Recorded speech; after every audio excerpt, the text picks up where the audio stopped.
മതപ്രബോധനത്തിനും ആധ്യാത്മിക പ്രചോദനത്തിനും ഒക്കെ ഇറങ്ങിത്തിരിക്കുന്നവർ മറ്റു മതങ്ങളെക്കുറിച്ചും ഉപദേശങ്ങളെക്കുറിച്ചുമൊക്കെ സംസാരിക്കുമ്പോൾ അത്യാവശ്യം അറിഞ്ഞിരിക്കേണ്ട അടിസ്ഥാനപരമായ ചില കാര്യങ്ങളുണ്ട്. സ്വാമി വിവേകാനന്ദൻ സർവമത സമ്മേളനത്തിൽ പങ്കെടുക്കുവാൻ പോയപ്പോൾ അമേരിക്കയിൽ ചെന്ന് ക്രിസ്തുവിൻ്റെ ഉപദേശങ്ങളിലേക്ക് മടങ്ങി വരണമെന്ന് പറയുവാൻ ധൈര്യം കാണിച്ചത് യേശുക്രിസ്തുവിൻ്റെ ഉപദേശങ്ങളെക്കുറിച്ച് നന്നായി അറിഞ്ഞിരുന്നതുകൊണ്ടാണ്. യേശുവിനെ ക്രിസ്ത്യാനികൾക്ക് രക്ഷിപ്പാൻ കഴിഞ്ഞില്ല എന്ന ശശികല ടീച്ചറുടെ അഭിപ്രായം കേട്ടപ്പോൾ ഇക്കാര്യങ്ങൾ ഓർമ്മ വരികയും അതേക്കുറിച്ച് അല്പം ചില കാര്യങ്ങൾ സംസാരിക്കുന്നത് നല്ലതാണെന്ന് തോന്നുകയും ചെയ്തു. കർത്താവായ യേശു ക്രൂശിൽ മരിക്കുമ്പോൾ ക്രിസ്ത്യാനികൾ എന്നൊരു കൂട്ടറില്ലായിരുന്നു. തന്നെ ക്രൂശിൽ നിന്ന് രക്ഷിക്കുവാൻ യേശു ആരോടും ആവശ്യപ്പെട്ടതുമില്ല. ക്രൂശ് മരണത്തിൻ്റെ തലേ രാത്രിയിൽ ജനക്കൂട്ടം പടയാളികളുമായി ബന്ധിക്കുവാൻ വന്നപ്പോൾ തനിക്ക് സംഭവിക്കുവാനുള്ളതെല്ലാം അറിഞ്ഞുകൊണ്ട് യേശു പുറത്ത് അവരുടെ അടുക്കൽ ചെന്നു. നിങ്ങൾ എന്നെയാവുന്നു അന്വേഷിക്കുന്നതെങ്കിൽ ഇവർ പൊയ്ക്കൊള്ളട്ടെ എന്ന് പറഞ്ഞുകൊണ്ട് തൻ്റെ ശിഷ്യന്മാരെ ഒഴിവാക്കിയ ശേഷം തന്നെത്താൻ ക്രൂശുമരണത്തിനായി ഏൽപ്പിച്ചു കൊടുക്കുകയാണ് കർത്താവായ യേശു ചെയ്തത്. വാൾ ഊരി ചെറുത്തു നിൽക്കാൻ ശ്രമിച്ച ഒരു ശിഷ്യനോട് വാൾ ഉറയിലിടുക, പിതാവ് എനിക്ക് തന്ന പാനപാത്രം ഞാൻ കുടിക്കേണ്ടതല്ലയോ എന്ന് പറഞ്ഞുകൊണ്ട് അതിൽ നിന്ന് പിന്തിരിപ്പിച്ചു.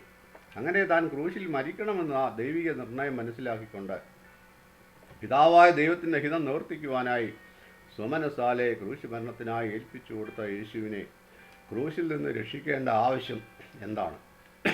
തൻ്റെ ശുശ്രൂഷയുടെ ആരംഭം മുതൽ തനിക്ക് സംഭവിക്കാനുള്ള ക്രൂശ് മരണത്തെക്കുറിച്ചും തുടർന്ന് ഉയർത്തെഴുന്നേൽക്കുന്നതിനെക്കുറിച്ചും കർത്താവായ യേശു നിരവധി പ്രാവശ്യം സംസാരിച്ചിരുന്നതായി അനേക വേദഭാഗങ്ങൾ വ്യക്തമാക്കുന്നു. അവസാനമായി യെരുശലേമിലേക്ക് യാത്രയാകുന്നതിന് മുമ്പ് അവിടെ തനിക്ക് എന്താണ് സംഭവിക്കുവാൻ പോകുന്നത് എന്ന് കർത്താവായ യേശു വളരെ വ്യക്തമായി അറിഞ്ഞിരുന്നു. അതേക്കുറിച്ച് പല പ്രാവശ്യം ആവർത്തിച്ച് വഴിമധ്യേ ശിഷ്യന്മാരോട് സംസാരിക്കുകയും ചെയ്തു. വാക്കിലും പ്രവൃത്തിയിലും ശക്തിയുള്ള പ്രവാചകൻ എന്ന് ശിഷ്യന്മാർ സാക്ഷീകരിച്ച യേശുവിന് വേണമെങ്കിൽ ക്രൂശ് മരണത്തെ ഒഴിവാക്കുവാൻ ധാരാളം സമയവും അവസരങ്ങളും ഉണ്ടായിരുന്നു. കർത്താവായ യേശു ക്രൂശിൽ മരിക്കണം എന്നുള്ളത് പിതാവായ ദൈവത്തിൻ്റെ ഹിതവും തീരുമാനവും ആയിരുന്നു. യേശുക്രിസ്തുവിൻ്റെ ജനനത്തിന് മുമ്പ് തന്നെ പ്രവാചക പുസ്തകങ്ങളിൽ ഇതേക്കുറിച്ച് രേഖപ്പെടുത്തിയിരുന്നു. ഇത് ആദ്യം മുതൽ അറിഞ്ഞിരുന്ന കർത്താവായ യേശു സ്വമനസാലെ ക്രൂശീകരണത്തിനായി ഒരുങ്ങുകയും സ്വമനസാലെ ഏൽപ്പിച്ചു കൊടുക്കുവാൻ തയ്യാറാവുകയുമാണ് ചെയ്തത്.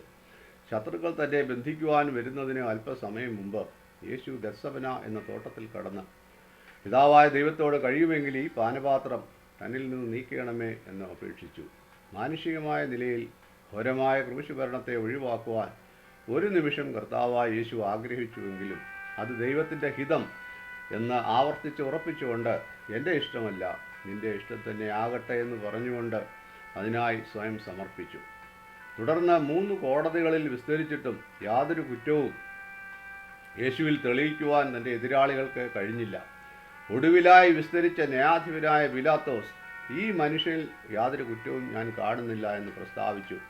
ഈ നീതിമാന്റെ രക്തത്തിൽ എനിക്ക് പങ്കില്ല എന്ന് പറഞ്ഞുകൊണ്ട് സകല ജനവും കാണുക തൻ്റെ കൈകളെ കഴുകിക്കൊണ്ടാണ് പീലാത്തോസ് യേശുവിനെ ക്രൂശ് മരണത്തിനായി ഏൽപ്പിച്ചത്. ഒരു മനുഷ്യനെ നീതിമാൻ എന്ന് പറഞ്ഞുകൊണ്ട് ഒരു ന്യായാധിപൻ മരണശിക്ഷയ്ക്കായി വിധിക്കുന്നത് ചരിത്രത്തിലെ അത്യപൂർവ സംഭവം തന്നെയാണ്. ആദിയിൽ യോഹന്നാൻ സ്നാപകൻ കടന്നു പോകുന്ന യേശുവിനെ നോക്കിക്കൊണ്ട് ഇതാ ലോകത്തിൻ്റെ പാപത്തെ ചുമക്കുന്ന ദൈവത്തിൻ്റെ കുഞ്ഞാട് എന്ന് വിളിച്ചു പറഞ്ഞു.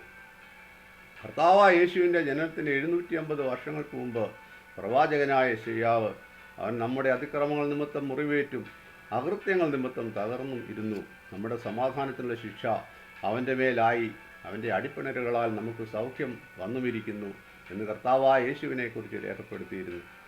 സർവ്വലോകത്തിൻ്റെയും പാപത്തെ വഹിക്കുന്ന ദൈവ കുഞ്ഞാടായിട്ടാണ് കർത്താവായ യേശു ക്രൂശിൽ മരിച്ചത്. ദൈവമായി മനുഷ്യരുടെ ഇടയിൽ ജീവിക്കുവാനല്ല കർത്താവായ യേശു മനുഷ്യനായി അവതരിച്ചത്. മനുഷ്യനായി മനുഷ്യരുടെ ഇടയിൽ പാർത്തപ്പോൾ പാപമൊഴികെ ഒരു സാധാരണ മനുഷ്യൻ കടന്നു പോകുന്ന എല്ലാ അവസ്ഥകളിലും അനുഭവങ്ങൾ കൂടെ യേശു കടന്നുപോയി. എല്ലാ ഭക്തന്മാരുടെയും പ്രവാചകന്മാരുടെയും വിശുദ്ധന്മാരുടെയും ജീവിതത്തിൽ ദൈവം കൈവിട്ട് കളഞ്ഞുവോ എന്ന് തോന്നുന്നതായ സന്ദർഭങ്ങൾ ഉണ്ടായിട്ടുണ്ട്. യേശുവും ഇതിൻ്റെ ഒരു അപവാദമായിരുന്നില്ല. എന്നാൽ പലരും വിചാരിച്ചിരിക്കുന്നത് പോലെ ക്രൂശിൽ മരിക്കുവാനായി മാത്രം പിതാവായ ദൈവം യേശുവിനെ കൈവിട്ടില്ല.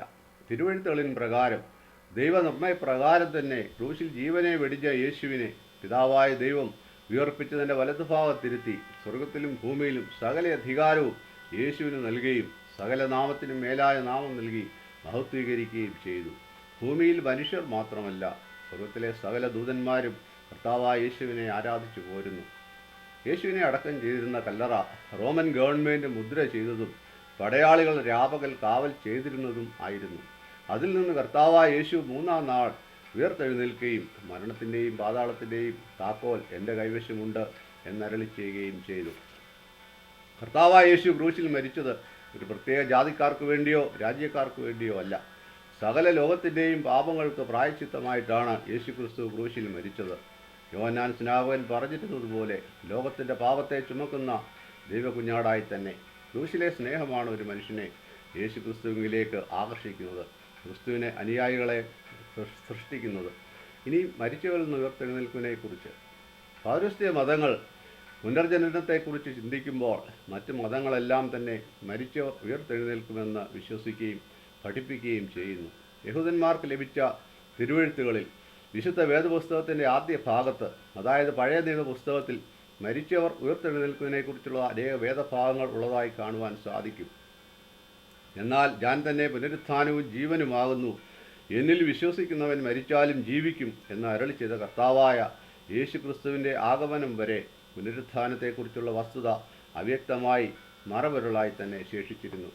മരിച്ചവർ ദൈവപുത്രൻ്റെ ശബ്ദം കേൾക്കുകയും കേൾക്കുന്നവർ ജീവിക്കുകയും ചെയ്യുന്ന നാഴിക വരുന്നു, ഇപ്പോൾ വന്നുമിരിക്കുന്നു എന്ന് പറഞ്ഞതായ കർത്താവായ യേശു മരിച്ച 4 ദിവസമായി കല്ലറയ്ക്കുള്ളിൽ അടക്കം ചെയ്തിരുന്ന ലാസറിനെ മരിച്ചവരിൽ നിന്ന് വിളിച്ചു പുറത്തു വരുത്തി. തൻ്റെ ശുശ്രൂഷാകാലത്ത് മറ്റു പലരെയും യേശു മരിച്ചവരിൽ നിന്ന് ഉയർപ്പിച്ചു. മാത്രമല്ല, കർത്താവായ യേശു ക്രിസ്തു താൻ തന്നെ മരിച്ചവരിൽ നിന്ന് ഉയർത്തെഴുന്നേൽക്കയാൽ സ്വന്തം ദൃഷ്ടാന്തം കൊണ്ട് തന്നെ പുനരുത്ഥാനത്തെക്കുറിച്ചുള്ള ഉറപ്പും പ്രത്യാശയും തന്നിൽ വിശ്വസിക്കുന്ന ഏവർക്കും നൽകുകയും ചെയ്തു. എന്നാൽ ലോകാരംഭം മുതൽ മരിച്ചുപോയ അപാലവൃദ്ധം ജനങ്ങളും ഒടുവിലത്തെ നാളിൽ ഉയർത്തെഴുന്നേൽക്കുമെന്ന് വിശുദ്ധ വേദപുസ്തകം വ്യക്തമാക്കുന്നു. ഇതിങ്കിൽ ആശ്ചര്യപ്പെടരുത്. കല്ലറകളിലുള്ള എല്ലാവരും അവൻ്റെ ശബ്ദം കേട്ട് നന്മ ചെയ്തവർ ജീവനായും തിന്മ ചെയ്തവർ ന്യായവിധിക്കായും പുനരുത്ഥാനം ചെയ്യുവാനുള്ള നാഴിക വരുന്നു എന്ന് കർത്താവായ യേശു പറഞ്ഞു. മരിച്ചവരെ ഉയർപ്പിക്കുന്ന ശബ്ദം കർത്താവായ യേശുവിൻ്റേതാണ്. സമുദ്രം തന്നിലുള്ള മരിച്ചവരെ ഏൽപ്പിച്ചു കൊടുത്തു. മരണവും പാതാളവും തങ്ങളിലുള്ള മരിച്ചവരെ ഏൽപ്പിച്ചു കൊടുത്തു. ഓരോരുത്തന് അവനവൻ്റെ പ്രവൃത്തികൾക്ക് തക്ക വിധിയുണ്ടായി.